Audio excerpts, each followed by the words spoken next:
The 2022 Dakar Rally, it's almost over. One of the most competitive editions ever. And I promised you guys some behind-the-scenes intel directly from my personal spy in Saudi Arabia. I'm talking about our friend John, who is there working as a mechanic for Team Bianchi Prata. And well, it turned out to be the least cooperative spy in history. But let's see what I can do.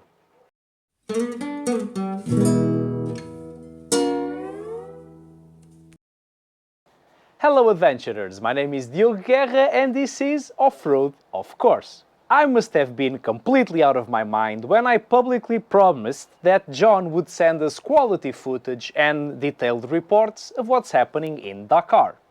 To begin with, I completely misjudged how hard the Dakar is for the mechanics.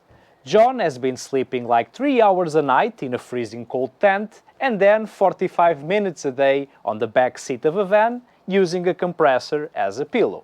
So as you can imagine, his disposition for making videos has not been great. Also, I completely forgot that the guy is an analogic caveman forced to live in a modern digital world. So the little footage he has been sending me looks like it was recorded on a VHS camcorder from the 80s. And to make matters worse, most times it shows a camera angle that only his mother could enjoy. Anyway, I squeezed as much information as I could from him, and by mixing his terrible footage with some shamelessly stolen images from the internet and using a fast-paced editing style, I think I might just pull this one off. So let's begin. According to John, the bivouacs are surprisingly well built, despite their mobile nature. The warehouse-style buildings are huge, comfortable and solid. Not simple circus-style tents like he imagined. The food in the bivouac canteen is very good, and this is high praise coming from him. Each day they serve 2 main meals, lunch and dinner, but each person is only allowed one of the meals. However, anyone can go there and get snacks and smaller takeaway rations at any time. There is a very complete med bay with tons of top professionals ready to perform all sorts of medical and first aid interventions. But one of the most requested services is definitely the sport massages, where our hypochondriac friend has been spending most of his free time. The top teams have very high budgets, so they have many support vehicles, like camper vans for all the staff to sleep, their own private bathrooms and toilets, and so on. But as you trickle down the food chain, things become rougher and rougher.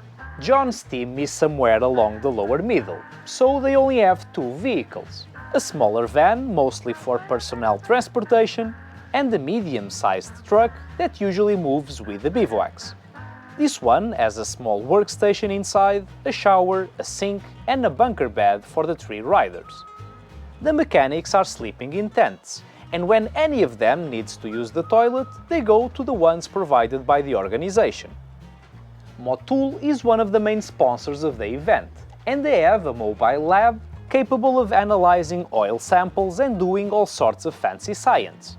This free service lets the teams know exactly what's going on inside their engines and to predict future problems, as well as helping them choose the right oil for the next stages. Although Saudi Arabia looks really hot, actually the cold has been one of the main issues this year, especially early in the morning when the riders are leaving the bivouac.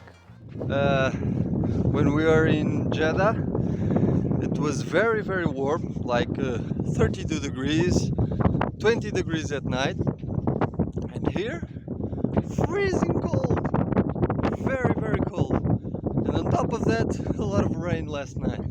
So, a lot of different temperatures in this country. During the liaison, many use special winter riding gear and hand guard muffs, things that they take off and leave with their support staff right before the stage begins. Those who don't come prepared, well, they have to improvise. A lot of people are not aware of this, but the liaisons, which are the distance between the bivouacs and the racing stages, represent about half of the total distance that the racers must drive or ride during the whole rally. And it is one of the most exhausting and mentally draining parts of this legendary competition. especially for those racing on enduro bikes. Another thing people usually don't know is that all the support vehicles must follow a set of strict rules. Although they are not racing and cannot enter the stage track, they are constantly being monitored by a GPS device that can never be turned off. This device makes sure they follow the tight schedules and abide to all the speed limits. If they don't, their team could be penalized.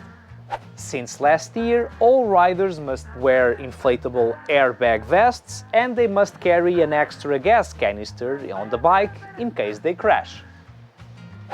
A lot of teams are using the famous Michelin Desert Race tires because they last forever and they are really good on the fast rocky sections. But you also see a lot of Metzeller's MC360. It's a rather cheap tire, but they seem to perform really well on the sand dunes. And by the way, if you live in Europe and you want tires for your motorcycle, please contact me.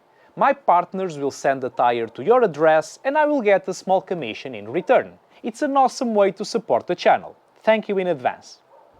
And speaking of tires and dunes, the sand that you find on most deserts is usually easier to ride than the sand that you find on the beach or on the forests throughout the world. And this happens because the grains of sand are very thick and also because the dunes are virgin. So when you ride, you are not fighting the bumps and the trails left by other vehicles. The bikes John is dealing with in Team Bianchi Prata are CRFs 450, specially modified with all the rally shenanigans to race the Dakar. With the extra fuel tanks, their total fuel capacity is 24.5 liters. Their weight is about 155 kilos, fully fueled. And before I forget, to finish this series of Dakar videos, I am going to interview John as soon as he comes back to Portugal, and as soon as I let him sleep for a week straight. So make sure you write down on the comments all the questions and the topics that you want to see addressed in the interview. Thank you. Well, and now I'm done. As usual, please don't forget to like, to subscribe, to hit the thingy and to share.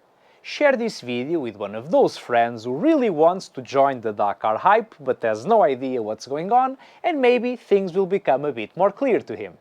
See you next week and happy rides!